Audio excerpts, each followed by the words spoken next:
Because we are running out of time. Tujue kwamba tuko na sikukuu ya Christmas. We should know that we are celebrating Christmas. Na kabla yote tutaomba msomaji tusomee Mwanzo 3:15. And before we start, we're going to ask the reader to read for us Genesis 3:7. Mwanzo 3:15. Genesis 3:14. Mwanzo sura 3 mstari wa 15 tunasoma katika jina la Yesu Kristo. Nami nitaweka uadui kati yako na huyo mwanamke na kati ya uzao wako na uzao wake. Huo utakuponda kichwa na wewe utamponda kisigino. Amen. Amen. I will put an end between you and the woman. Pastor Amani, omba Mungu. Pastor Man, pray. Ndio Baba yetu na Mungu wetu wa mbinguni, na Baba ya Bwana wetu Yesu Kristo na Mwokozi, tunakushukuru kwa sababu chombo chako, mtumishi wako ambaye ameandaliwa kusuka leo kulitoa neno. Bwana Yesu, naomba kwamba wewe mwenyewe mtumikishe kwa chombo, Roho Mtakatifu anene ndani yake, na maneno yote yatoke mbinguni, na tusaidie sisi kwa kumbukumbu hili kuzaliwa kwa Yesu Kristo. Asante maana tutaanza pamoja naye na kumaliza naye. Pamoja naye tunafunga nguvu zote za giza, mipango yote ya shetani tunaifunga, tunaimodili, tunakataza katika jina la Yesu. Asante maana kubariki kwetu na kubariki ni kwako. Kwa Yesu tunaomba na kuamini. Amen. Amen. Haleluya. Haleluya. Walibidiwe. Praise God. Mimi nina furaha sana I'm very happy kwa kufika siku hii ya ukombozi. to reach this day of redemption. Kuna wengine hawakufika kwa siku ya leo, There are others who do not reach this day. lakini kwa neema ya Mungu sote tuko hapo. Bwana By the nijue grace sana. of God, we are here, all of us. Sio akili ya kibinadamu, It's not because of a human being, bali ni neema ya Yesu Kristo. Bwana nijue sana. but it is by the grace of Na ndio Jesus. maana tunapokuwa katika sherehe hii That's why when we are here, inatupasa tufurahi. Bwana we should nijue be sana. happy. Praise Lakini God. naona kuna wamoja wanabaridi, But I still see some people say very labda cold. hawajue lengo la sherehe hii. Maybe they don't know the purpose of this Lakini nataka celebration. nikwambie ya But kwamba I want to tell you that siku hii today ni siku ya ukombozi. Bwana it nijue is a sana. day of redemption. Na Praise ndio God. maana kama ni kuimba, That's why if it is about singing, kama ni it's kuomba, about praying, tuombe katika ujasiri wa Roho we should Mtakatifu, pray greatly kwa kuwa ni siku ya ukombozi. because it is a day of Tumesikia redemption. ushuhuda hapa wa Paul We Green, just heard the testimony from kulitokea Robert. ile tornado, Tornado happened. watu wengi walikufa, Many people passed lakini away, wewe ulibaki. but you've been saved. Je, wewe ni nani? Who are you? Ulipatia Mungu nini? What did you give to God? Lakini ni nini? But it is Ni neema. it is Haleluya. grace. Mpekee Hallelujah. Yesu. Let's wait for Ni Jesus. neema. It's a grace. Bwana ndio sana. Praise Lord. Basi napenda tuoneshe siku ya leo ya Christmas. But I'd like to show you today's day, which is Christmas. Tuamini kwamba kuna Christmas aina mbili. We should believe that we have two kinds of Napenda leo Christmas. munisikie vizuri. I need you guys to listen me carefully. Ni siku ya Christmas. It is a day of Christmas, Lakini kuna utofauti wa Christmas. but they are different between Christmas. Kutamka ni moja lakini The spelling, the pronunciation is one, but there are two kinds. Bwana ndio sana. Praise Lord. Ndio hizi siku hapa. Have them here. Huko Christmas, We have Christmas, ingine Christmas. and the other one is Christmas. Lakini muangalie hii ya kwanza jinsi But, ilivyo. if you look at the first one, Mnaona au muone? do you see or not see? Ya kwanza inaandikiwaje? How is it written? Hii ya kwanza hii. The first one. Tuangalie vizuri. Zote iko Christmas, lakini muangalie vizuri tu. Hii ya Both of kwanza them are inaandikiwaje? Christmas, but have a look at the first one. Mzee, labda kidogo kwa Maybe your brother can show her to the crowd Wapatie utofauti kati ya hizi mbili hizi. and ask them to give the difference between both those. Kuonesha. Show them. Sasa unipatie utofauti kati ya hizo Christmas. So Kuna give us utofauti gani hapo? the difference between those two Christmas. Onesha kanisa. Show it to the crowd. Onesha juu tu.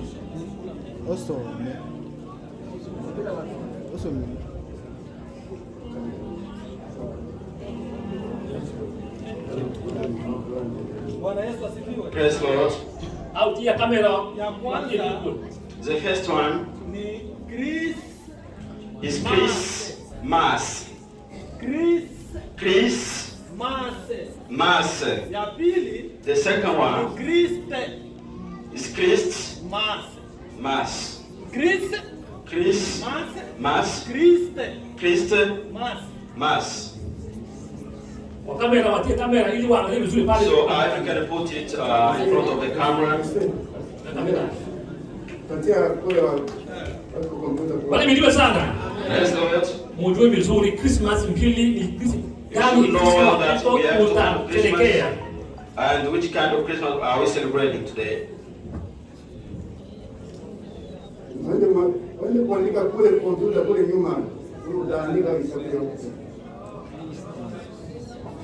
Okay.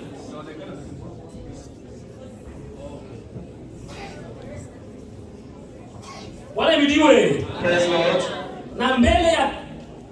Na mbele ya Christmas pale kuna Noel. And in front of Christmas there is Noel. Noel nazo ziko utofauti pia, mwangalie vizuri And Noel. they are also different. Kuna Noel zingine ziko na accent. Some of them have an apostrophe. Kama ni akaka ikia tujue kwa Faransa. Maybe it is punctuation. Kuna ingine Christmas yenye haina accent pale kuko Noel. The other one doesn't have a punctuation. Kuko Noel yenye iko na kumwekwa alama kule juu. There is one with a punctuation on top. And the other one has no punctuation. Hallelujah. Hallelujah. Sasa utofauti ulio hapa tusikia kwamba So the difference that there is, ya kwanza haina T, iko Christmas lakini haina T ya kwanza. the first one is Christmas without T. Na ya pili iko na Christ. The second one is Christmas. Sasa maana yake nini ile Christmas yenye haina T? What's the meaning of the Christmas without T? Ile ni Christmas ya wapagani. Wale mjue That's sawa. our Christmas for unbelievers. Ile Christmas ya ani mti ya ibada ya miungu kwa njia ya sanamu That's ya the meaning is a tree of those gods. Ile ndiyo walikuwa wakiabudu sanamu wale watu wa Warumi. Ilikuwa Mungu wao. They worshiping the idols. That was their god. Na Mungu wao anaitwa Mungu Mitra. And that god was called God Mitra. Mungu jiwe, Mungu jua. That was God's son. Walikuwa wakisherekea kila mwaka tariki 25 Desemba. They were celebrating on December 25th every year. Kabla Kaisari Konstantino hajaruhusu sisi wa Kristo kusherekea. Before Caesar Constantino authorized to start celebrating the real Christmas. Wale video sana. Yes, Lord. Ya kwanza ni mti wa ibada ya miungu ya the first one is the tree of the symbol for the idols. Sasa hii Christmas. Now the second one, which is Christmas. Ndio hii ya siku ya leo. Wale video sana. This is the one we are celebrating today. Inamaanisha kwamba that means that Christmas yaani Kristo ni Masia. Hallelujah. Christ is Messiah. Christ. Masihi. Which is Messiah. Yaani Kristo ni Masia. That means Christ is Messiah. Wale video sana. Hallelujah. Hiyo ndio kuliko utofauti. So that's the difference between the first Christmas and the second one. Na Christmas yenye ipo na T. The Christmas with T and the Christmas without T. Ile ya mbele ya Christmas yenye haina T ni sherekea ya upagani. The first one is a celebration for unbelievers. Na Christmas yenye ipo na T ndio hii tunasherekea ukombozi wa Yesu Kristo. Hallelujah. The second one is the one we're celebrating for redemption of Christ. Bwana ndiwe sana. Praise God. Basi kwa hiyo therefore tujue kwamba ujio wa Yesu Kristo Masihi the coming of Jesus with Messiah kulitabiriwa kwa Agano la Kale na ikatimizwa kwa Agano Jipya. Bali ndio sana. In the New Testament. Ilitabiriwa kwa Agano la Kale from na the Ancient Testament kwa Agano Jipya. But so fulfilled in the New Testament. Na tukisoma katika Wafilipi 2:5 na 11, if we read from Philippians chapter 2 imetuambia kwamba it says that kabla Yesu Masihi hajazaliwa na Bikira Mariamu, before Jesus was born by Virgin Mary, kabla Yesu Masihi hajazaliwa na Bikira Mariamu, before Jesus was born by Virgin Mary, alikuwepo tangu zamani pamoja na babaye Yahweh. Haleluya. he was there since last time with his father Yahweh. Alikuwepo tangu zamani pamoja na babaye Yahweh. He was there with his father was called Yahweh. Inamaanisha kwamba That means that Yesu Kristo Jesus ni Mungu wa milele. Haleluya. is God forever. Wale ndio sana. Praise God. Ni Mungu wa God forever. Na kuwepo kwake kabla ya kuzaliwa kwake, And he stayed without his being born. alifunuliwa hivi. There was some revelation. Twende vizuri. Let's go carefully. Alifunulia kwamba It was revealed that amiri mkubwa wa majeshi ya mbinguni wa Yoshua. so the leaders of the army from Joshua. Wale ndio sana. Praise Lord. Ya kwanza alifunuliwa kwamba amiri mkuu wa majeshi ya mbinguni So he wa was the leader Yoshua. of the army from Joshua. Utasoma pale Yoshua 5:13 na 15. And you can read Joshua 5:15. Inabidi ituambie hadi hapo kwa kuwa It was said amiri that mkuu wa majeshi ya mbinguni kwa Yoshua. so Kwa nini? the leader of the army from the heaven from Joshua is. Wale ndio sana. Praise Lord.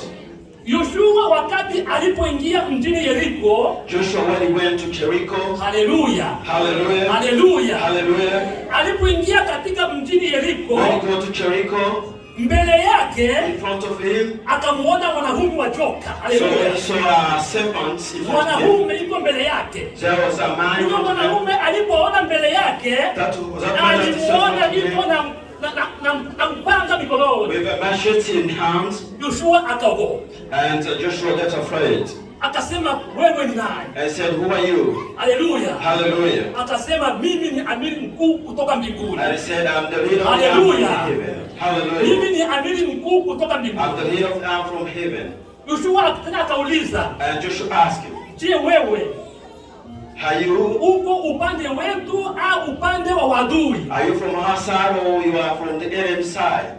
Bwana wa majeshi akamwambia And the leader of the army said, Yoshua, "Joshua, vua viatu vyako. take off your shoes." Haleluya. Hallelujah. Vua viatu Take off vyako. your shoes. Kwa kuwa mahali hapa Because this place ni mahali patakatifu. is holy. Bwana ndio sana.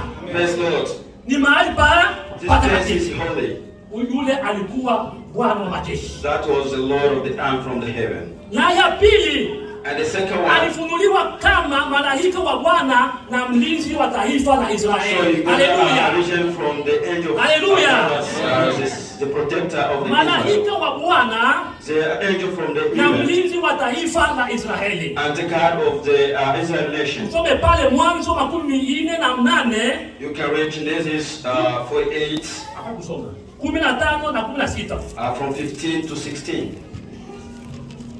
Na ya tatu, And the third one, alifunuliwa kama he was revealed as Melkisedek, Melchizedek. mfalme wa Salemu. He was the king of Salem. Wale video sana. Praise God. Yule Melkisedek yule alipoonekana kule, And when Melchizedek was shown over there, alipombariki Ibrahimu wakati anakufa when vitani, Abraham was yule alikuwa Yesu Masihi. Wale that video was sana. Jesus Messiah. Haleluya. Hallelujah. Yule alikuwa Bwana Masihi, He was the Lord Simba Messiah, wa Yuda. Haleluya. the King of Judah. Alikuwepo tangia zamani. So you were there since last time. Yeye ni Mungu wa milele. He is the God forever. Wale video sana. Praise Lord. Sasa huyu Masia Now the Messiah, alitabiriwa zamani. he was prophesied since long time by Tutakuta wale prophets. wenyewe waliomtabiri manabii walikuwa nani? So let's look on those prophets who Na miaka prophesied about waliomtabiri, the Messiah. miaka. So who are they? Tumeona hapa ya kwamba We just saw that kuzaliwa kwa Yesu Masihi na Bikira Mariamu that birth of Jesus by the Virgin Mary ulitabiriwa na nabii Isaya tangu miaka was 700. prophesied by prophet Wale ndio Isaiah sana. since old time. Tunasema ya kwamba kwamba kuzaliwa kwa Yesu Masihi na Bikira Mariamu Jesus by the Virgin Mary was prophesied by prophet Isaiah tangu miaka 700 700 years ago, kabla ya kuzaliwa kwa Yesu Kristo. Before the birth of Jesus. Bali ndio sana. Praise the Lord. Haleluya. Hallelujah. Na kuzaliwa kwa Yesu Masihi katika ukoo wa Mfalme Daudi, and it's birth from the generation of King David. Kuzaliwa kwa Yesu Kristo katika ukoo wa shina la Yese, and it's birth from the roots of Jesse, katika ukoo wa Daudi, from that generation of David, anayeitwa chipukizi. Haleluya. that is called the root, yule tawi, or the branch, alitabiriwa was prophesied by two prophets, Yeremia and Isaiah. Wale video sana. Praise God. Na kuzaliwa kwa Yesu Masihi, and the birth of Jesus Messiah mjini Bethlehem, from Bethlehem, kutabiriwa na nabii Mika, was prophesied by the prophet called Micah.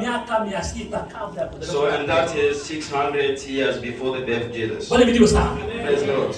Wale video sana. Praise God. Inapenda kutuonesha ya kwamba That's one shows that Mungu ni mwaminifu. God is faithful. Anatuahidi, whenever he promises, anatimiza. he fulfills. Haleluya.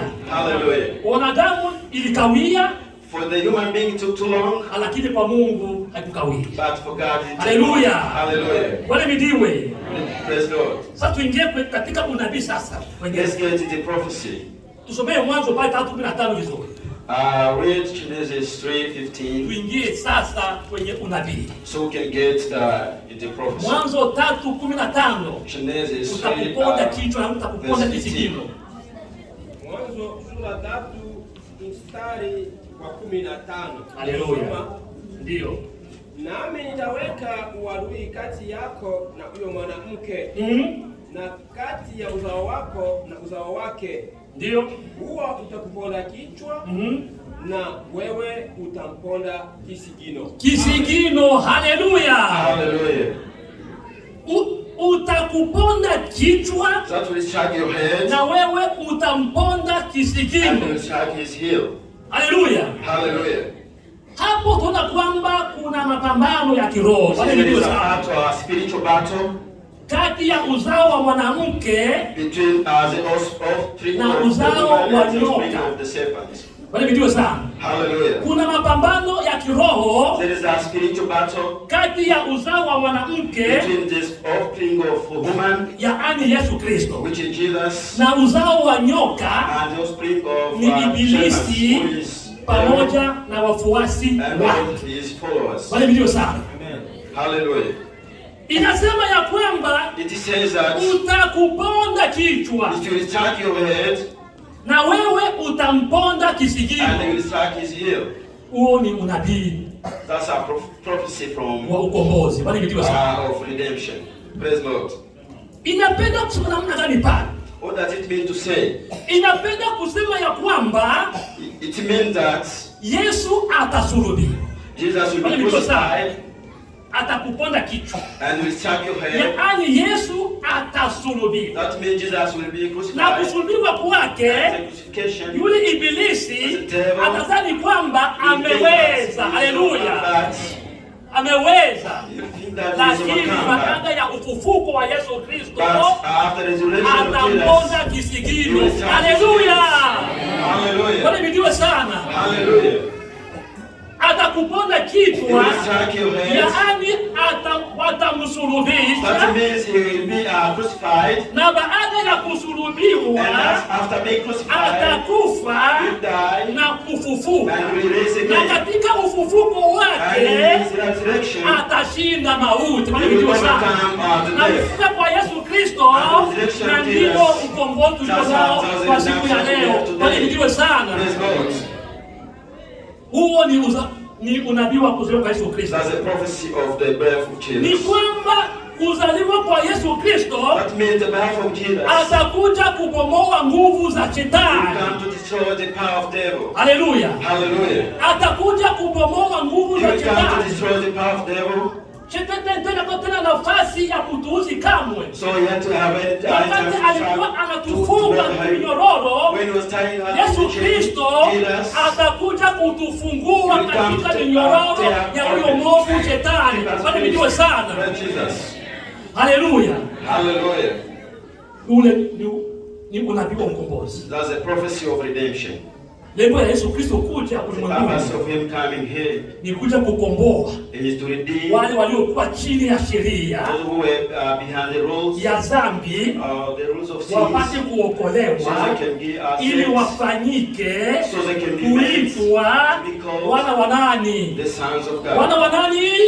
Wa Mungu. Haleluya. Ndio lengo kubwa That's the main goal of God coming. Basi tusomee Isaya 11:1-3.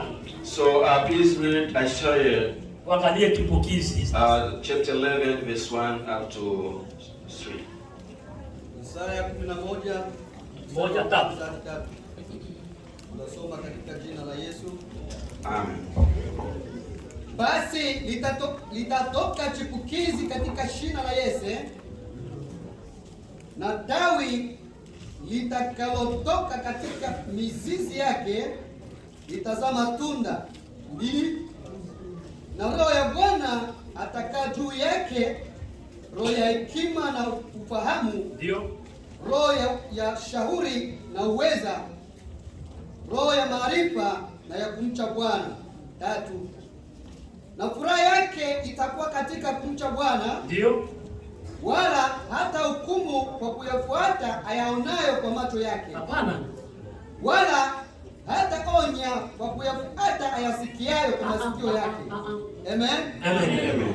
Haleluya. Hallelujah. Litatoka chipukizi katika shina la Yese. A shoot shall come out from the stump of Jesse, Na tawi litatoka katika mizizi yake, and the branch shall grow out of the roots litatoa matunda mengi. Wale and mikosa. give us a lot of fruit. Hapo tunaona neno chipukizi And there we see a word roots na neno tawi. as the Wale word mikosa. branch. Praise God. Chipukizi ni nini? What the meaning of the roots? Ukiangalia katika mwili, If you look at your body, unaona kwamba chipukizi like a root, ni mmea ulioanza kuota. that's a plant that's starting to grow Ni up. mmea ulioanza kuota. That's a plant that is just starting to grow up. Chipukizi tena And a root is ni mtu someone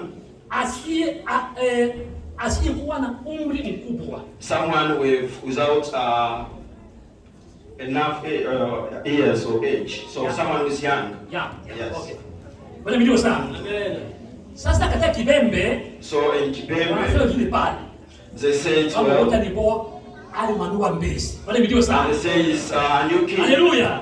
Hallelujah. Kama bocha chipukizi That means a root mwami wa mbesi. is a new king. Wale video sana. Hallelujah. Sasa chipukizi huo That root atatoka katika shina la Yesu. is coming from Jesse. Chipukizi maana yake nini katika kiroho? What's the meaning of root Chipukizi spiritually? maana yake ni uzao wa kifalme. That means a generation of kings. Ni uzao wa kifalme. That means a generation of kings. Na uzao wa kifalme huo, As a generation of kings, yaani ni Yesu Masihi, that means Jesus Messiah atatoka katika ukoo wa Daudi. is coming from David's generation. Kwa kuwa hapo zamani Because passing days, ufalme wa Daudi the kingdom of David, Mungu aliwaribu. God destroyed it. Kwa kuwa wabinti Sayuni Because the ladies from Zion, walikuwa wanaanza kujionyesha katika mapambo ya nchi. so they were looking from others outside and believers. Pia walikuwa pia kumwaga damu. And they were pouring blood. Basi Mungu akachukizwa. And God will get Uharibifu ulianza sana. and the destruction Uasi started. ulitokea sana. And the destruction Kumwaga continues damu to pour in the na blood. mapambo ya kujionyesha nje. And decoration from Kama vile mama outside. hapa leo wanajipamba Just like women, like pamba nje that trying to wajipendeze. make their Wale makeup video so they can look beautiful. Sasa Mungu hapendi kama mambo kama yale. And God doesn't like that. Kwa hiyo Mungu akaharibu ufalme wa Daudi. So God destroyed the kingdom of David Wakatawanyika. and he split them away. na ulikuwa katika mwaka wa 586. And it was from the year of 586. Na ndiyo Mungu aliharibu ufalme ufalme wa Daudi. That's when God destroyed the kingdom of David. Kwa upendo wa Mungu tena, that's for his love. Kwa upendo wa Mungu, by the love of God. Kwa jinsi hii for this way. Mungu aliupenda ulimwengu. Nimejua sana. Akaona kwamba watu wangu wamechafuka. And so that my people are getting destroyed. Basi Mungu akaona tena, and God sees that, ainue tena mfalme atatoka katika ukoo wa Daudi. Nimejua sana. David generation. Ndio Yesu Kristo. Nimejua sana. Praise God. Hallelujah. Hallelujah. Huyu ni Yesu Kristo. That's Jesus. Amekuja katika ukoo wa mfalme Daudi. He came from the progeny of David. Na kuelewa kwamba, and we should understand that, uko Bethlehem. At Bethlehem. Kuna Bethlehem mbili. Bwana ndio sawa. We have two Bethlehem. Kuna Bethlehem ya Zabuloni. We have Bethlehem from Antibuloni. Na kuna Bethlehem ya Uyahudi. Bwana ndio sawa. And Bethlehem from Judah. Na ulipozaliwa Yesu Kristo, and where Jesus was born, ilikuwa Bethlehem ya Uyahudi. It was Bethlehem from Judah. Na ndipo ulipozaliwa, and that way Boazi. Boaz was born. Unamjua Boazi? Do you know Boaz? Boazi ni mtoto wa yule mama kahaba yule alificha wapelelezi kule Yeriko. Boaz is the son of that prostitute that kept those investigators in China. Anaitwa nani? Rahabu. It was called Rahabu. Huyo Boazi ni mtoto wa Rahabu yule alificha wapelelezi kule Yeriko. So Boaz is the son of Rahabu, the prostitute kept those investigators, and she also came from. Pia Elimeleki. And also Abimeleki. Unamjua Elimeleki? Do you know Elimeleki? Ni mume wa yule mjane Naomi. He is the husband of that Naomi. Ni mume wa Naomi. So he is the husband to Naomi. Pia kuzaliwa pia Yese. And the birth of Jesse. Baba yake ya Daudi. The father of David. Na pia kuzaliwa mfalme Daudi. And that way David was born. Katika Bethlehem ya Uyahudi. From Bethlehem of Judah. Na Bethlehem hiyo, and that Bethlehem, ilikuwa mji mdogo sana. It was a little city. Wenye wakahaji 300. With 300 inhabitants. Na ulipatikana katika kusini mwa Yerusalemu. And it was from the towns of Jerusalem. Kwa kilomita 7. About 7 kilometers. Kwa hivyo sana. Yes, na Mariamu maana yake ni pigo la moyo. And Miriam means the heartbeat. Na Yusufu maana yake ni Mungu anaongeza. Haleluya. And Joseph means Haleluya. Haleluya. Chipukizi katokea katika jina la Yese. And the root will come from Jesse. Na shabaha ya kuja kwa Yesu Kristo, and the purpose of Jesus coming, sisi tulikuwa tumefungwa. We were tied up. Sasa amekuja kutufungua katika mikono ya Shetani. Ndio sana. From the hand of devil. Na kwa kuwa siku hii, and because this day, ni siku ya ukombozi. Haleluya. Kwa hiyo tusiwe baridi. So shouldn't be cold. Tuwe na nguvu ya kwamba tumekombolewa. Ndio sana. Hallelujah. Soma pia Yeremia. With Jeremiah. 13:5-6. Yeremia. 23 verse 5 to 6. Mwingine akasoma Ufunuo 12 na 16. That one we're going to read Revelation 22 and 26. Yeremia 23 mstari wa 5 hadi 6. Nasoma katika jina la Yesu Kristo. Tazama siku zinakuja, asema Bwana, nitakapomchipushia Daudi chipukizi la haki, naye atamiliki ufalme, atatenda kwa hekima, naye atafanya hukumu na haki katika nchi. Katika siku zake Yuda ataokolewa na Israeli atakaa salama, na jina lake atakaloitwa ni hii, Bwana ni haki yetu. Haleluya. Haleluya. Soma hapo msomaji. Jina lake alikuwa nani? Kwa kuwa tumesoma kwamba ya kwanza alikuwa Emmanuel. Sivyo? Sasa hapa the first name was Emmanuel. Hapa sasa inasema ya kwamba jina lake atakaloitwa his name will be ni hili. Nani? Na jina lake atakaloitwa ni hii. Ni hili. Bwana ni ni haki yetu. The Lord is our right. Hallelujah. Hallelujah. Hallelujah. Na jina lake atakalo liitwa ni hii. And the name will be called Kwa is siku ya leo ni hii. Bwana ni haki yetu. the Lord is Hallelujah. our right. Kila mmoja aseme kwamba Bwana ni haki yangu. Say, Lord is my right. Bwana ni haki yangu. Lord is my right. Bwana ndiyo sana. Kweli kweli Bwana ni haki yangu. Surely the Lord is my right. Kwa kuwa tulikuwa mbali, Because we are far away. amejitoa, By sacrificing ameacha himself, umungu, he left his amedharauliwa, he was humiliated, akateseka, he was crucified, ili kupata mimi ile haki yangu iliyokuwa so I can ikipotea get my mbele. rights. Kwa hivyo sana. Hallelujah. Tena alirudisha ile haki ya mbele. So he brought back, Sasa the tuko right nayo of kwa siku ya cross. leo. Bwana ni And we have haki yangu. our right today. Hallelujah. Hallelujah. Bwana ndiyo sana. Praise the Lord. Haleluya. Sasa tuone sasa asili ya Yesu Masihi. Let's have a look on the nature of Jesus Messiah. Umeona ya kwamba hapa sema kwamba Roho wa Bwana atakaa juu yake. Haleluya. I say that the Spirit of Lord will stay upon him. Roho wa Bwana huyo Masihi, The Spirit of Lord, simba ya Yuda, who is the King of Terrors, nyota inayoangaa asubuhi. the star that rises morning, the King of Kings. Haleluya. Hallelujah. Roho wa Bwana atakuwa juu yake. And the Spirit of Lord will be upon him. Inapenda kutuambia nini pale? What does it mean? Inamaanisha ya kwamba It means that Masihi atakuja na nguvu. the Haleluya. Son will come with strength, Masihi atakuja na he will nguvu come with power, kwa kuwa because kutiwa mafuta kwa Roho Mtakatifu. he's been guided by the Holy Spirit. Haleluya. Atakuja na He will nguvu come with power kwa kutiwa mafuta and being guided na Roho Mtakatifu by the Holy Spirit. ili aweze kutekeleza So he can mapenzi fulfill ya Mungu the, ya wokovu the love of God, kamili of the kwa taifa salvation kwa mataifa of yote. all the Haleluya. nations. Hallelujah. Wale midiwe sana. Praise the Wale Lord. midiwe sana. Praise the Lord. Atakuja na nguvu. He will come with power, Nguvu za shetani zitashindwa. and the devil's power will be destroyed. He's powerful. Hallelujah. Hallelujah.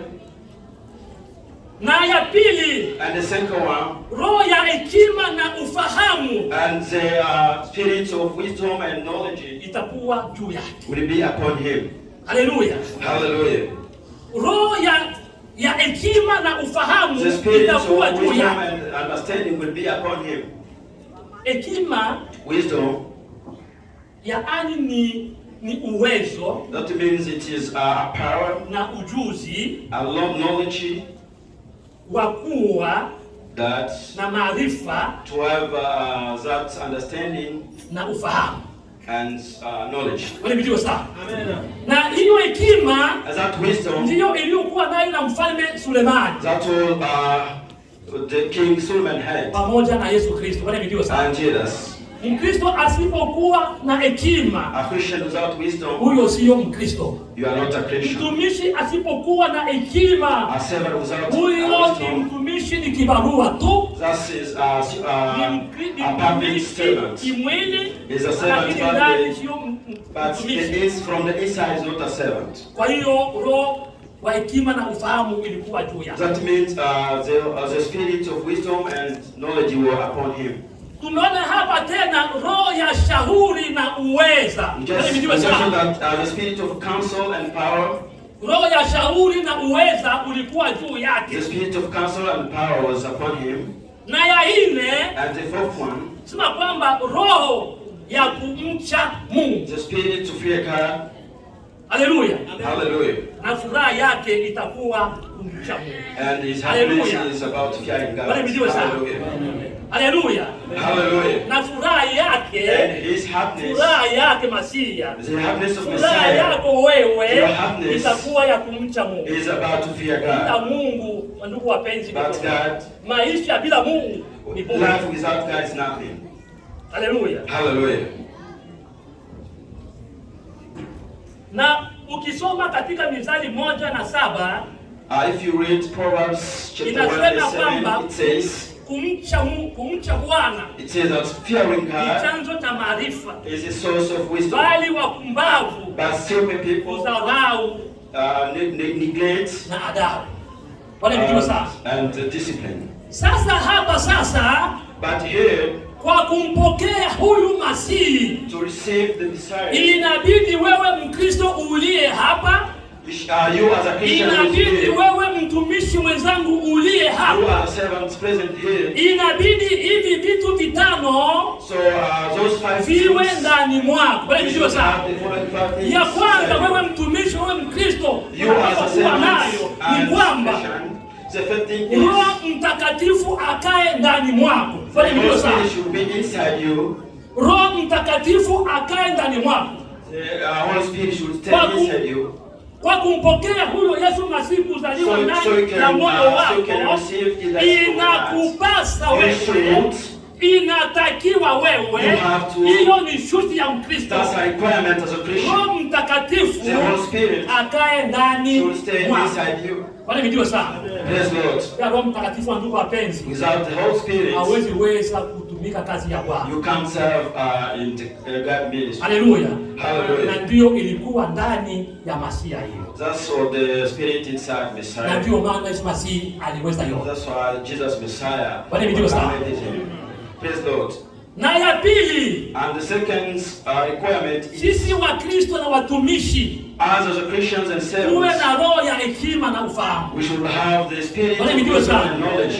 Wa Kristo, Christians, watumishi wa Mungu, servant of God, wanaitwa wachungaji, they are called pastors, wanaitwa wa bishop, they are called wanaitwa bishops, fulana wa bishop, as those are head wakina departments, mama, women leaders, wakina baba, fathers leaders, wa vijana, the youth, washemashi, wa ushers, protocol, the protocol, sote kwa jumla everyone. tunatakiwa tuwe na roho ya hekima na ufahamu. We should have Haleluya! the spirit of wisdom Kwa and Yesu. knowledge. Hallelujah, let's wait for Jesus. Bila hekima, Without wisdom, bila ufahamu, without knowledge, hauwezi weza kutumia kazi ya Bwana. you can't serve the God Na ministry. hekima tunasema sisi And the wisdom we are talking sio hekima about ya kidunia is hii, not the wisdom bali from ni this hekima world. inayotoka mbinguni. Bali ndio Wisdom sana, from the ni heaven. hekima It's the wisdom ya kumjua Mungu. to know Haleluya, God. Hallelujah. haleluya. Hallelujah. Ukimjua Mungu, If you know God, Roho Mtakatifu the Holy atakuwa ndani Spirit mwako. will be Na inside Roho you. Mtakatifu And the Holy akiwa Spirit ndani is mwako inside you. atakutia uhuru. He will Haleluya. keep you free. Na atakulinda He will protect katika you. mambo yako yote. In Na every step of unapoomba, And when you pray, yote utakachoomba whatever you pray Bwana for, atakusikia. God will listen to you. Haleluya. Hallelujah. Kwa kuwa wote mamiwa mbese Because the new king uba muchunge no. will be with Haleluya. you. Hallelujah. Chipukizi la haki. That's the root of righteousness. Chipukizi la haki. That's the root of the righteousness. Uzao wa kifalme. That's the duration Bwana wa of kingdom majeshi. as leaders of the army. Na inasema ya kwamba tuwe na roho ya kumcha Mungu. And we shall have the spirit to fear God. Bwana ndio sana. Praise Lord. Tuwe na roho ya kumcha Mungu. We should have the spirit to fear God.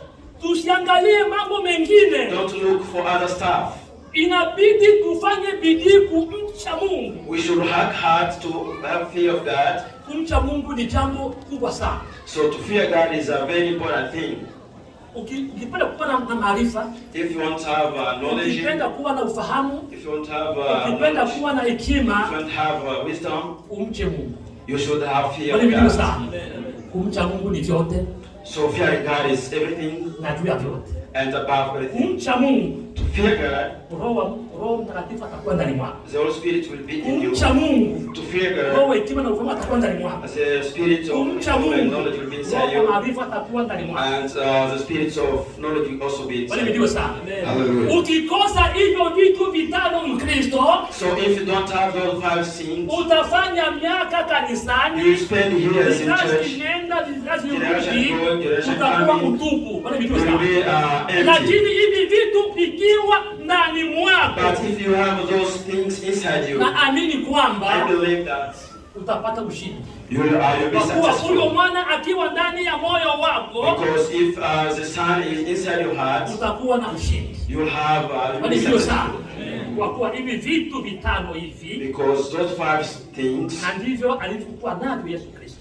That's all Jesus had. Kwa Yesu Kristo, because Jesus kwa hivi vitu vitano hivi, having those 5 things, na ndio maana alishinda vyote. That's why he overcome. Asipokuwa hivi vitu vitano hivi, without those 5 stars, sisi ingekuwa bure. Haleluya. Our faith will be nothing. Ingekuwa bure. Our faith would be nothing. Ndio sana. Praise God. Lakini kwa kuwa Yesu Kristo alikuwa na hizo vitano, but because Jesus had all those stars, basi tukivitia ndani ya roho zetu, and we put them from inside, kutumikisha, and work for them, hapana kusema sema tu, not just talking, hapana kusoma soma, not just reading, kusoma na kutafakari, that means reading and reflecting, na kuvitia ndani, and put them inside, na kuvifanya practice, and practice them. Hallelujah. Hallelujah. Basi naamini kwamba utakuwa mchungaji mwema, and I believe that will be a good pastor. Mtakuwa mnapendana wachungaji. You love one another. Hallelujah. Kwa Kristo mtakuwa mnapendana. You as a Christian will love one another.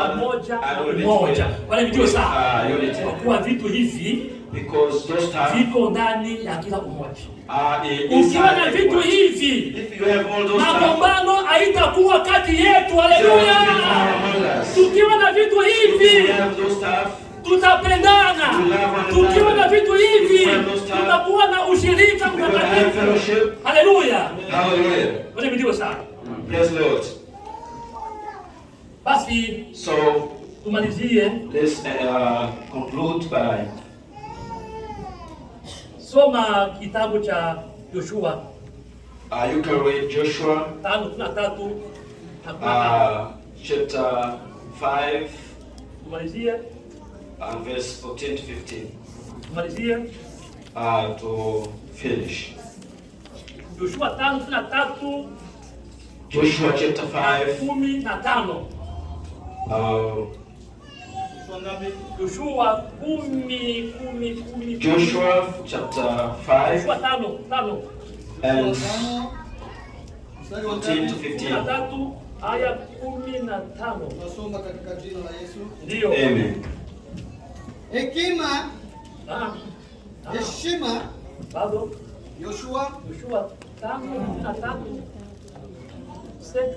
Once, when Joshua was by Jericho, he looked up and saw a man standing before him with a drawn sword in his hand. Joshua went to him and said to him, Are you one of us or one of our adversaries? He replied, Neither, but a commander of the arm of the Lord I have now come. And Joshua fell on his face to the earth and worshipped. And he said to him, What do you command your servant, my Lord? The commander and the army of the Lord said to Joshua, Remove the sandals from your feet, for the place where you stand is holy. And Joshua did so. Yeah, I was reading Joshua chapter 5, verse 14 to 15. Okay. Joshua 5:13-15. Ndio. Ikawa hapo Joshua alipokuwa karibu na mji wa Yeriko. Ndio. Akainua macho yake na kuangalia juu. Akaona ghafla mtu mmoja mwanamume amesimama amemkabili, naye alikuwa na upanga uliofutwa mkononi mwake. Joshua akamwendea na kumwambia, Je, wewe upande wetu au upande wa wadui zetu? Akasema, Keep sleeping.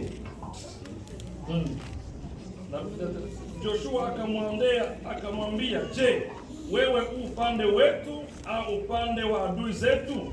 Akasema, La, lakini mimi ni kamanda wa jeshi la Bwana, nimekuja sasa.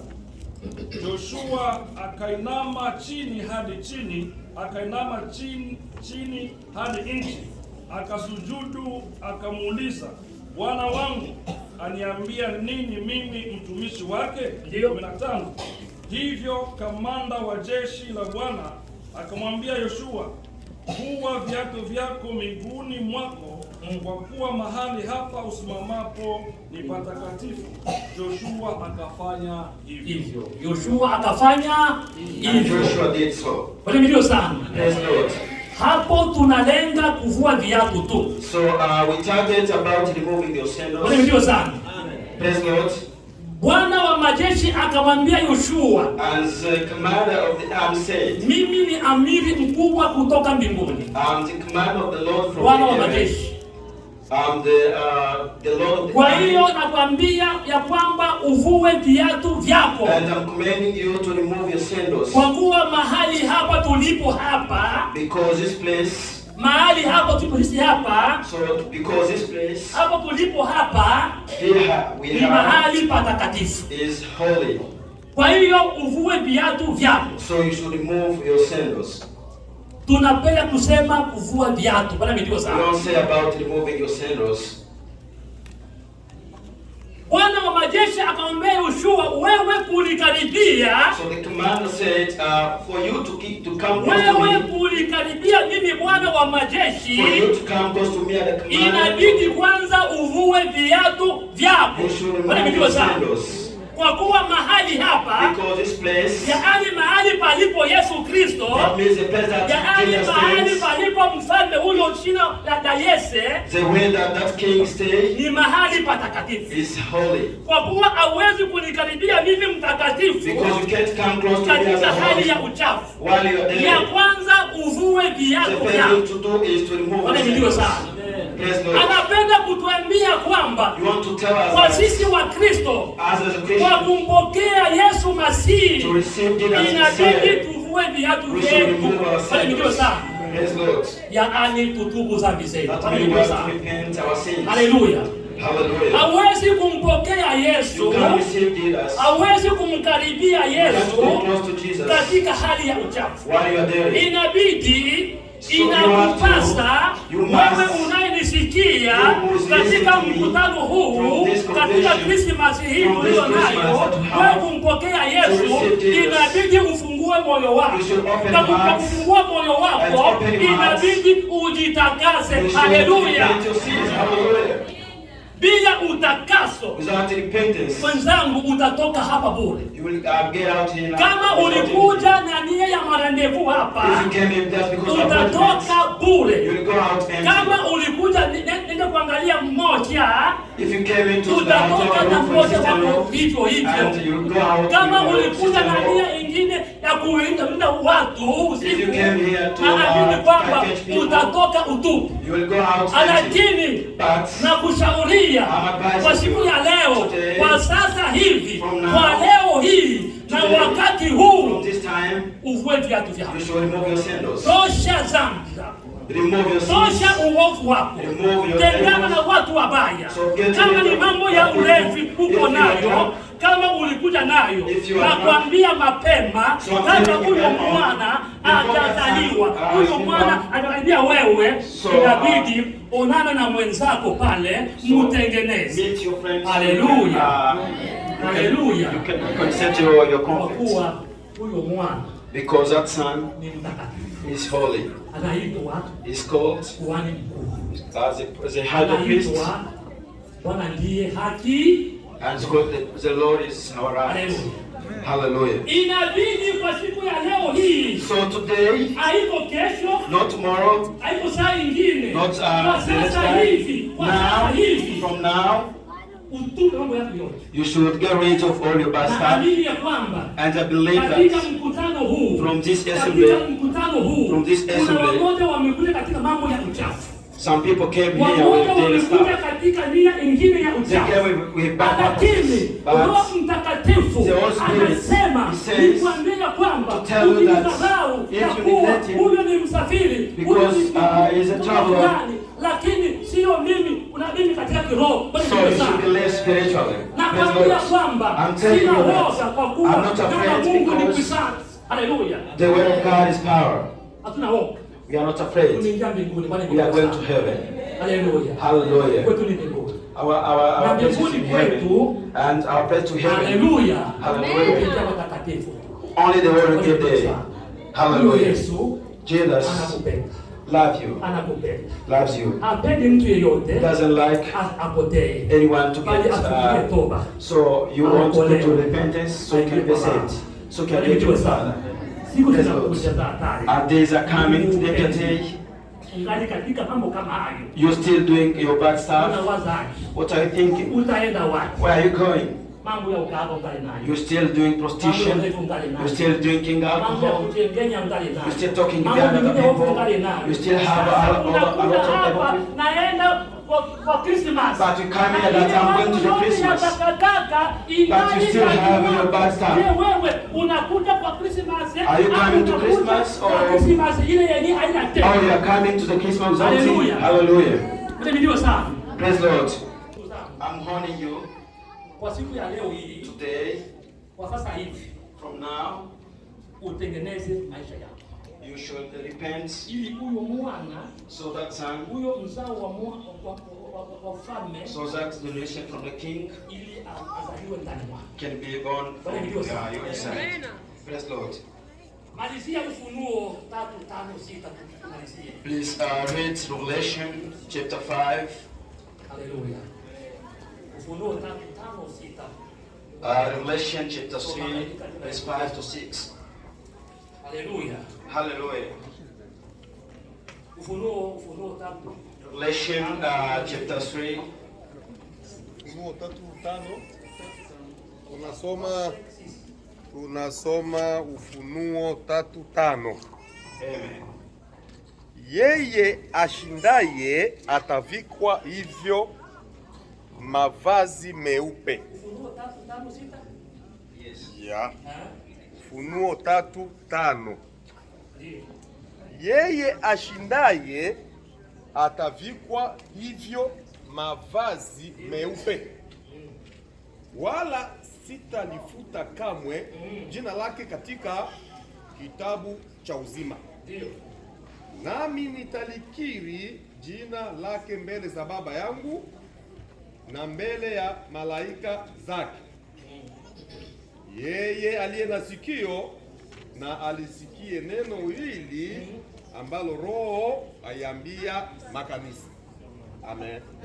Yeye aliye na sikio, Who has an ear, listen to what the Spirit is saying to the churches. Amen.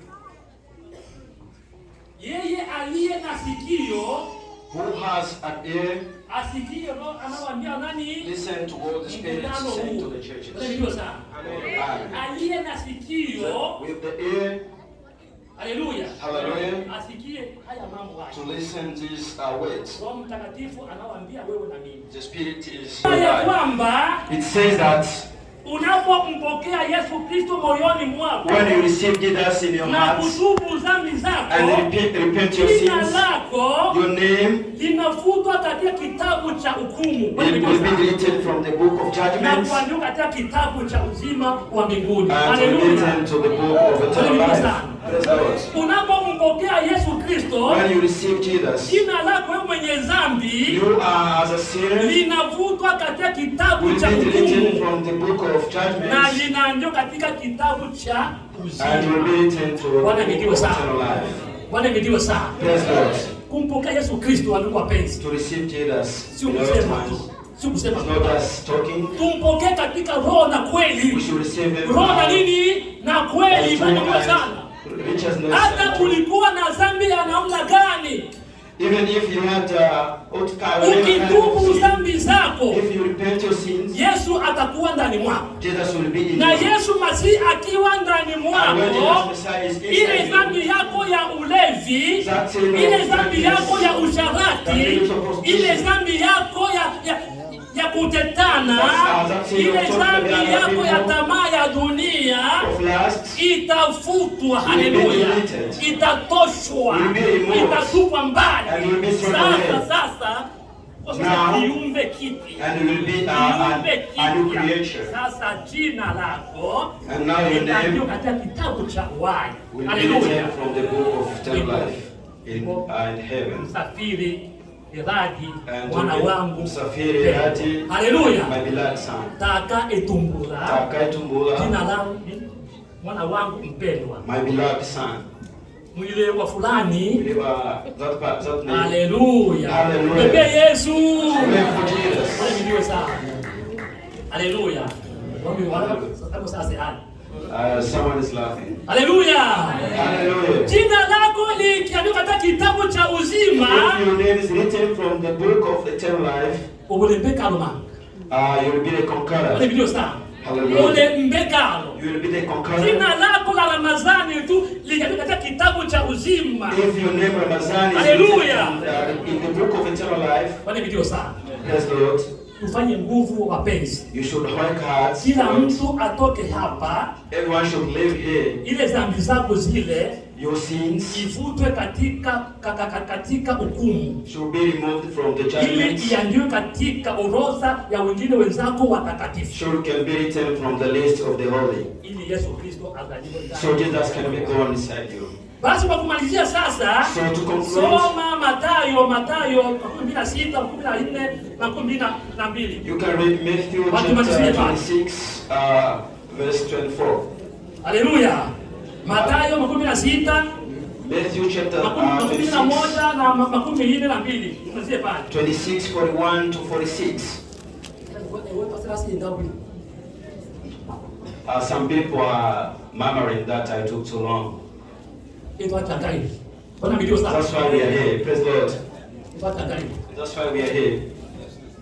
Mathayo 26 11 12. Oh, 26, 41, 42.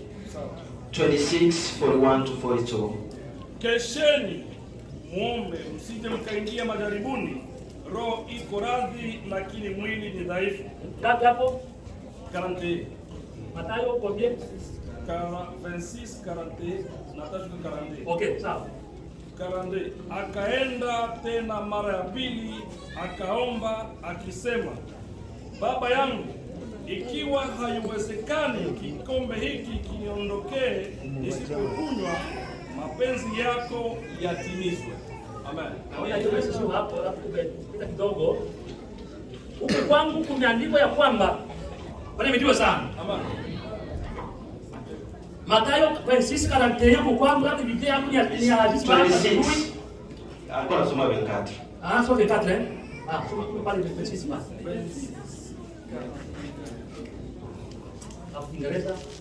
So I'm going to read in English Matthew chapter 26, 41 to 42.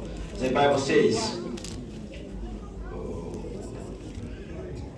stay awake and pray that you may not come into the time of trial. The spirit indeed is willing, but the flesh is weak. Again he went away for the second time and prayed, My Father, if this cannot pass unless I drink it, your will be done. Wale sana. Praise God. Naona hapo kumepitia kidogo pale. So something is Lakini messed up. napenda nikwambia kwamba katika sura hii yenye iko hapa, But I want to tell you from this place, kuzimu, from the hell, kuna kilio na maombolezo. Wale vidiwa sana. there is a mourning. Kwa mtu mmoja If someone dhambi. If someone repents, Wale vidiwa sana. praise God. Kuzimu kuna kilio na From the hell maombolezo. there is a mourning. Kwa mtu mmoja If one person anayetubu dhambi. repents his sins. Haleluya. Na kuziacha. And Lakini mbinguni, but from the mbinguni heaven, kwetu, haleluya, our place heaven, kuna furaha kubwa there is a joy. kwa mtu mmoja There is one person anayetubu dhambi repents his sins. na kuziacha. Haleluya. Haleluya sana. Haleluya sana. Praise Haleluya. God. Praise God. Shetani hapendi mtu kuokoka. The devil doesn't want someone to be Shetani saved. anapenda wewe ubakie hivyo tu. He wants you to stay the Anajua same way kwamba because he yeye knows siku moja one day atatupwa katika he will be shimo thrown away la milele. from the hill. Wale vidiwa sana.